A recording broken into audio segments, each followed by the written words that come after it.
And we're back. So, the last two videos, I have been talking about the lack of practical utility of a psychology degree, really at just about any level of education. But that's only in terms of practicality. It does not mean that the field isn't interesting. And right now, I'm going to be talking about one of the more interesting areas of consideration in psychology and cognitive science more broadly, and that is the mind body problem. I'm going to be trying to make this video of interest both to people with little familiarity with this, but also to people with a lot of familiarity with this, because I'm going to be outlining the various major positions on this issue, but I'm also going to be offering what I think might be a new approach to it. I say that it's something that I've thought about for a while now, and in all my years, I've never seen a theory put forth that reminds me of the one that I developed.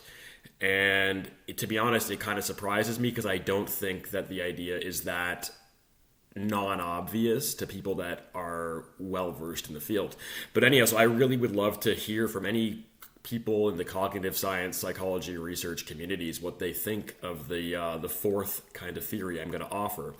But yeah, mind-body problem. So what this boils down to is the question of how do the mind and the brain slash body interface, right? So on the one hand, we have the realm of the mental, ideas, thoughts, feelings, all that kind of stuff. And then on the other hand, we have the realm of the physical, bricks, balls, neurons, all that kind of things. So how do the apples of emotions and thoughts interact with the oranges of balls and neurons? How does that happen? That is the mind-body problem. There are three major positions or categories of positions that tend to be talked about most. The first is materialism, the second is dualism, and the third is idealism. I'm going to talk about each one of these and then offer another idea. So materialism suggests that there is no soul or separate mental entity, that everything that is either physical or an emergent property of the physical. So one way of putting this is to say that the mind is what the brain does. That's how Steven Pinker put it in How the Mind Works. I think that's what the book was called. And so the idea is that every feeling, thought, reflex, or action that we take is physically instantiated by a set of physical processes in the body and mind. And there's lots of evidence for this theory, but before I do that, I'm just going to give another example because it seems weird to say that the mental, which is qualitatively different from the physical, could emerge from the physical. Like, how does one category of things give birth to a completely different other category of things? I'm going to give an analogy here. It's from the field of economics. Right? So the idea is if you look at price, right? Like the price of an apple, no one person decides on that. It's an interactive process based on farmers and sellers trying to maximize their profits and sellers doing their reasonable best to minimize their price while not sacrificing too much on quality. And so what ends up happening is when you have lots and lots and lots of transactions, you end up getting an emergent thing, like an equilibrium point, a price that no actor in this environment has directly authored, but it emerged as an outcome of all these sort of micro interactions to produce something that is greater than the sum of the parts. And so that is one way of interpreting the idea that everything that we call mental is a direct emergent outgrowth of the physical realm. And there is a truckload of evidence that lends itself very well to this materialist worldview. I'll go through some of them. One is that using imaging, like fMRI, functional magnetic resonance imaging, and other sorts of of neural imaging and neural action imaging modalities, we've been able to find out that there are direct sort of correlates to mental experiences at the level of neurons. So you can map on sort of specific neural firing patterns into particular emotional states or cognitive processes or reflexes, things like that. So here we're seeing a piece of evidence that that these mental processes are, well, I guess some of those weren't mental, like reflexes, but they are directly linked to physical processes in the brain. Now, one could ask, maybe couldn't it be possible that our thoughts or emotions are causing the neural firing patterns rather than the neural firing patterns causing the thoughts and emotions?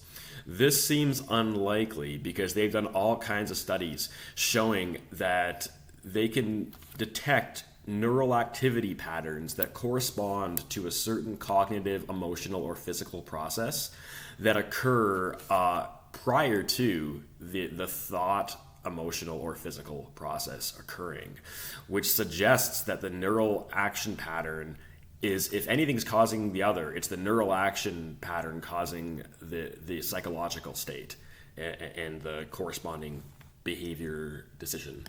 This actually comes from an area of psychology that is substantially against the idea of human free will, by the way, because it kind of makes sense. If our neural action patterns are shaping our thoughts before we even know we're having them, it's like, are we really choosing our thoughts? Another piece of evidence is that damage to particular parts of the brain can have predictable effects. So if you damage, for example, Broca's area or Wernicke's area, you will predictably have linguistic deficits resulting. Damage to various orders of the prefrontal cortex, injuries to the prefrontal cortex can cause things like poor impulse regulation, poor ability to switch your attention from one thing to another, to regulate your attention, and so forth. Predictable effects based on where the damage to the brain occurred. Relatedly, other studies have shown that when you activate or stimulate certain parts of the brain, once again, predictable outcomes can arise. So the most famous example was the McGill, I think psychologist or neurologist, who found that he could make his patients or his research subjects genuinely feel that they are smelling burnt toast when there is no burnt toast, just by stimulating a particular region in their brain. And likewise, we can directly affect our psychological experiences by what we ingest, sugar, alcohol, drugs, or simply not having these. Like, if you go a day without eating, or like 7 or 8 hours without having any water, it's going to have psychological and emotional impacts on you. And then lastly, there is comparative psychology, where we're comparing the psychology across species. And here, the idea being is what the big thing is that the cognitive differences across species, such as, for example, between humans and our most advanced ancestors, like chimps and other primates, the differences between us and them, cognitively speaking, maps on extremely well to the differences between the structure of our two brains. So, for example, the human brain, a big difference is the immense size of the frontal cortex, which is where things like abstract thinking, social cognitive reasoning, and the strategic thinking, all those kinds of things are housed there. And those are the areas that we are particularly advanced above our ancestors. So again, another piece of correlational evidence that is not trivial. So that's materialism and some evidence for it. Next is dualism, which is the position that there is the mental realm and there is the physical realm. And there are, and these are sort of like parallel realms. There's two genuine things happening here, two separate things. So hence dualism, two, the mental or spiritual and the concrete and physical. For obvious reasons, you can see that this line of thinking is very popular among many religious people. And it's very obvious as to why it's compelling.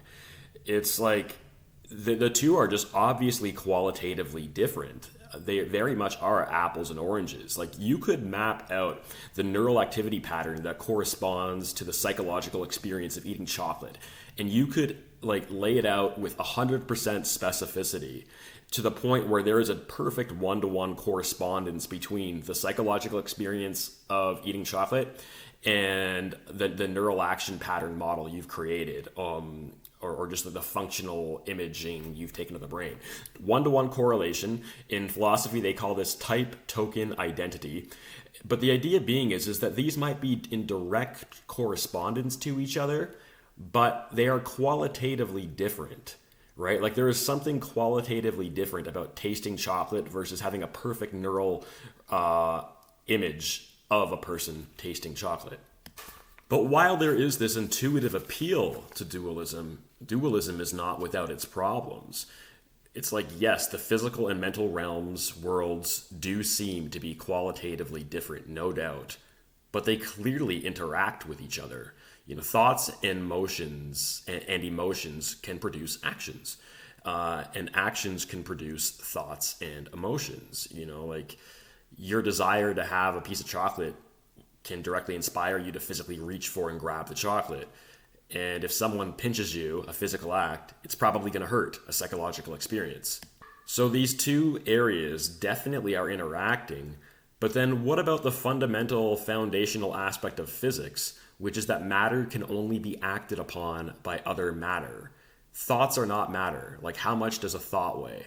You know, no matter how big a thought is, how does it cause a neuron to fire? How does a non-physical thing move a physical thing? And why am I even calling a non-physical thing a thing?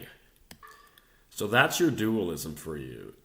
For me, that is probably the least compelling of all the approaches. The next one is idealism. So materialism is a monist as in mono as in one position. It's basically, there is the physical and that's it, and to the extent like anything mental that's not physical is a direct byproduct of the physical, and the physical is really what's pulling the levers on things. That's a monist position. Another monist position is that it's all mental, right? There's one kind of thing, and it's the mental realm, and everything that we call physical, from bricks to billiard balls, they are just mental representations that we call physical, but really it's all mental. And this, I think, carries a fair bit of intuitive appeal, but it too has its problems. The main problem being is that we don't all have one big hive mind. We are not all partaking in the same consciousness. And so if we just assume everything is just purely mental, well, my mental is different from your mental, right? So how do we reconcile that? That's a problem. So next, here is my way of resolving this problem. I've had this idea for a while now, and as I said at the top, I've never come across this idea specified by anyone else in terms that make me say, yeah, they're saying the same thing as I'm saying. So I'm going to put this out there, and I would love to hear the perspectives of some cognitive scientists on what I'm offering. So to resolving the issue, so there is very good reason to believe that the mind is what the brain does. A materialist position that holds that the mental realm is an outgrowth of the physical world, not an independent thing. However, the mind clearly does differ qualitatively versus the physical world. Apples and oranges. We do not experience, but here's the thing though, is we do not experience a comprehensive and direct perception of objective morality. I didn't do a good job segueing there. Apologies for that.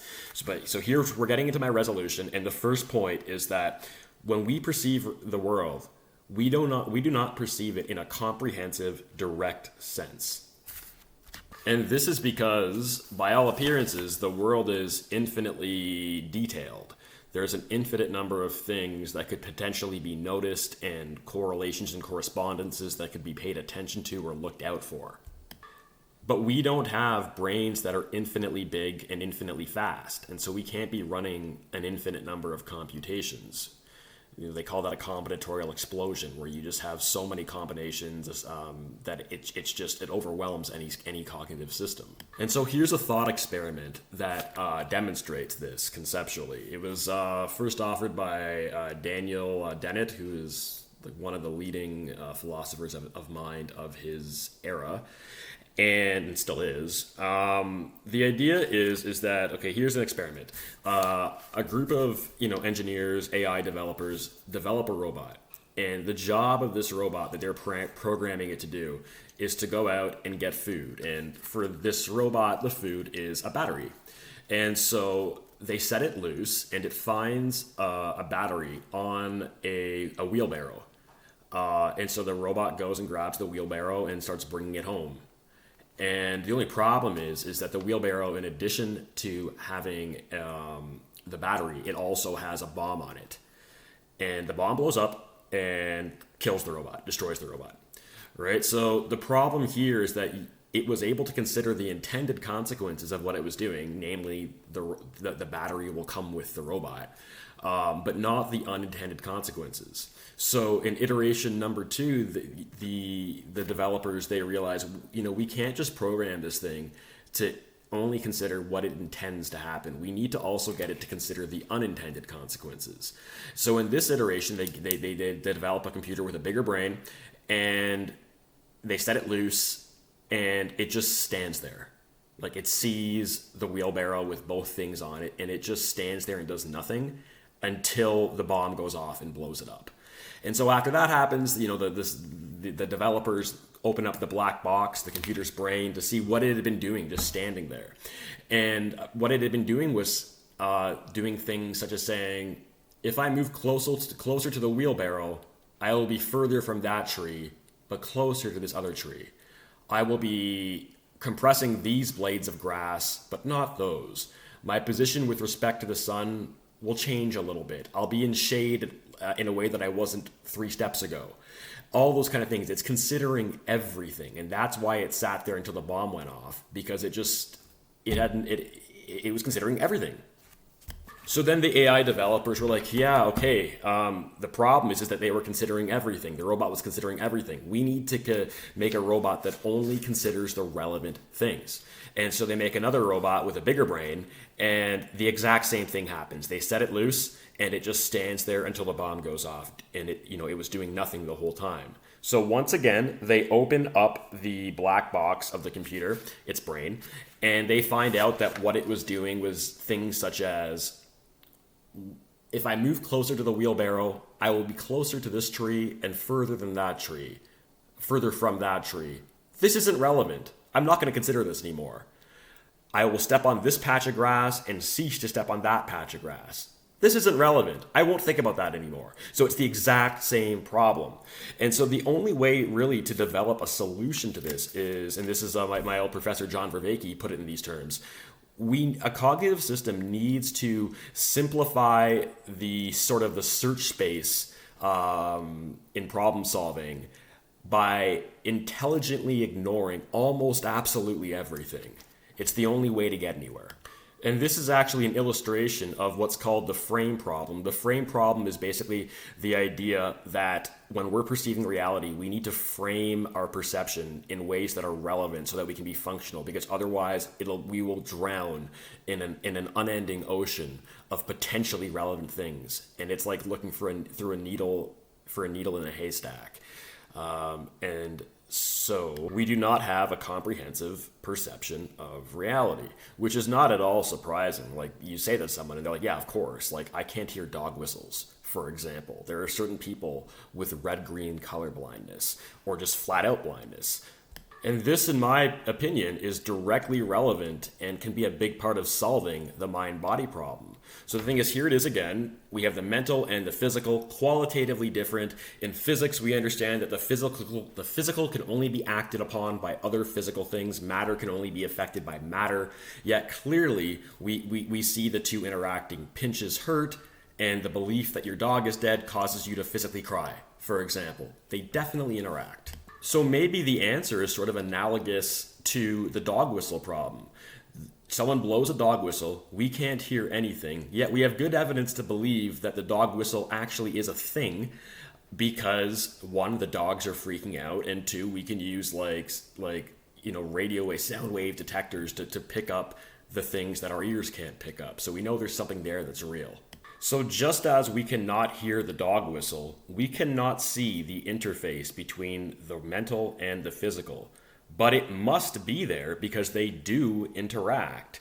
Because they interact, they must share at least one common plane of mutuality upon which to interact. Now, the fact that we cannot perceive this shared plane doesn't necessarily mean that it's not there. And so that, in a nutshell, is the idea of this fourth way that I've yet to see anyone else specify, and that I'm kind of surprised hasn't, because I don't think it's that much of a set of conceptual leaps if you know, for example, what the frame problem is. So yeah, basically, mind and body, they seem qualitatively different.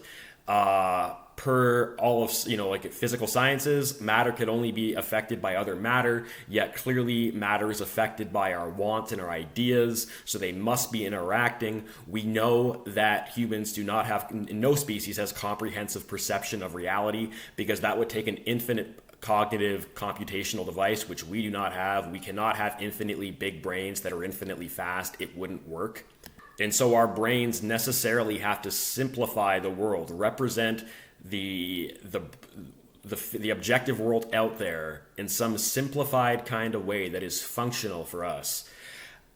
And by all appearances, in the process of simplification, just as we are deaf to the dog whistle, we are apparently blind to whatever it is that is uniting the physical and the mental. So that's the idea. Mind-body problem. Next video coming up, I'm going to be talking about the importance of having friends and people that you talk to regularly that disagree with you on politics and values and so forth. And in the near future, I'll be posting a conversation between me and a pro-life activist. I'm pro-choice. My friend is pro-life. We're going to have a good conversation, see if we can bridge some divides. Thanks. See you then.